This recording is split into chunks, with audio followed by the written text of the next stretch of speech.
RTV app వార్తల్ని క్షణాల్లో చదివే అవకాశం ఉంటుంది. ఒక న్యూస్ పేపర్, ఒక టెలివిజన్ ఛానల్ మీ చేతుల్లో ఎప్పుడూ ఉంటాయి. తుక్కుగూడలో జరిగే కాంగ్రెస్ సభకి కరీంనగర్ కాంగ్రెస్ శ్రేణులు తరలి వెళ్తున్నారు. దాన్ని సభ సక్సెస్ కి సుడా చైర్మన్ నరేందర్ రెడ్డి ఆధ్వర్యంలో వెళ్తున్నారు. వారి అభిప్రాయాన్ని కూడా మనం తెలుసుకుందాం. చెప్పండి, ఎంతమంది వెళ్తున్నారు, ఎట్లా చూడొచ్చు? తుక్కుగూడలో ఒక ప్రతిష్టాత్మకమైన సభ జరుగుతుందని చెప్పొచ్చు. మేము నగరంలో దాదాపు ఒక 100 కార్లు, బయట కూడా బస్సులు పెద్ద ఎత్తున తరలి వెళ్తా ఉన్నాం. మా నాయకుల కార్యకర్తలంతా కూడా మరి కాంగ్రెస్ ప్రభుత్వం వచ్చిన తర్వాత చేస్తున్నటువంటి సంక్షేమ పథకాలన్నింటినీ కూడా రాబోయే రోజుల్లో పార్లమెంట్ ఎన్నికల్లో ఏ విధంగా ప్రజలకు మా రాహుల్ గాంధీ గారు, మా ప్రియాంక గాంధీ గారు, ఏఐసిసి నాయకులు, అదేవిధంగా మా ముఖ్యమంత్రి గారు, మా మంత్రులంతా కూడా ఇచ్చినటువంటి సందేశాలన్నింటినీ కూడా మేము ప్రజల మళ్ళీ ఇక్కడికి వచ్చి ప్రజలంతా దృష్టికి తీసుకెళ్లి తప్పకుండా రాబోయే రోజుల్లో కాంగ్రెస్ పార్టీని కరీంనగర్ పార్లమెంట్లో మరి జెండా ఎగరేయడానికి మా వంతు కర్తవ్యంగా కృషి చేస్తాం. అందుకని ఈ సభను విజయవంతం చేయడానికి మా వంతు కర్తవ్యంగా వెళ్తా ఉన్నాం.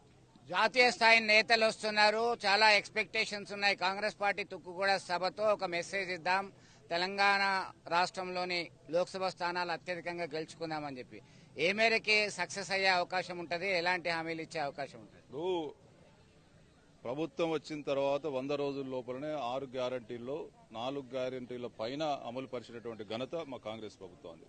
అదేవిధంగా ప్రజాపాలన అందించాలనే ఉద్దేశంతో ప్రజాపాలనలో దరఖాస్తులు తీసుకుని ఇలా ఏ విధంగా ప్రజలకు సేవ అన్ని రంగాల్లో ఆదుకోవాలనేటువంటి ఉద్దేశంతో ఈ ఎలక్షన్ కోడ్ అయిపోగానే మరి అన్నింటినీ కూడా అమలు పరిచేటువంటి చిత్తశుద్ధితో పనిచేస్తూ ఉంది. కేంద్రంలో కూడా తప్పకుండా ఇటువంటి ప్రజాపాలన రావాలి. గత 10 సంవత్సరాలుగా ప్రజలను విభజించి మరి వేధిస్తున్నటువంటి బీజేపీ పాలన అంతమొందించాలనే ఉద్దేశంతో ప్రజలున్నారు.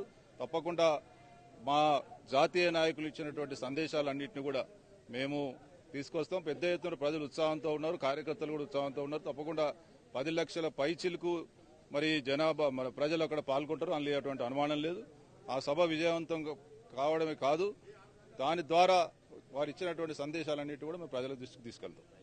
మొత్తం మీద ఒక ప్రతిష్టాత్మకంగా సభను నిర్వహించి విజయవంతం చేయడానికి పక్కా ప్లాన్ తో ముందుకెళ్తున్నారు కాంగ్రెస్ పార్టీ శ్రేణులు. ఈ క్రమంలో కరీంనగర్ లో సైతం జాతీయ స్థాయి, రాష్ట్ర స్థాయి నాయకులు ఇచ్చినటువంటి సందేశాన్ని ప్రజల్లోకి తీసుకెళ్లి అత్యధిక సభ్యులను గెలిపించుకునేటువంటి దిశగా మేము ప్రయత్నం చేస్తామని చెప్పేసి ధీమా వ్యక్తం చేస్తున్నారు. వీడియో జర్నలిస్ట్ సుమన్ తో కలిసి చంద్రశేఖర్, ఆర్టీవీ, కరీంనగర్ నుండి. మరిన్ని వీడియోస్ కోసం ఛానల్ ని సబ్స్క్రైబ్ చేయండి, లేటెస్ట్ అప్డేట్స్ కోసం వాట్సాప్ ఛానల్ ని ఫాలో చేయండి, అండ్ లింక్ డిస్క్రిప్షన్ లో ఉంది.